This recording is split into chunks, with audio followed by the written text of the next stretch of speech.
yung mothballs na mga ginagamit ng mga Japanese sa Japan. So, hindi ko ina-expect na ganito lang siya kaliit. And then sobrang bango niya, unlike dun sa atin, yung mothballs natin, yung kulay puti na nilalagay ng mga lola natin sa cabinet.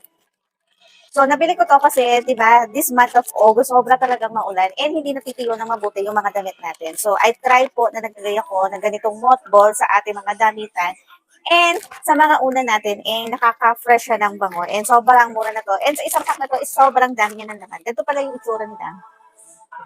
So, nakapack siya sa isa-isa siya ganyan. And then, ang dami niyang laman. So, kung siya mabasa kasi, Japanese siya. Nabili ko to nasa 50 pesos plus lang siya.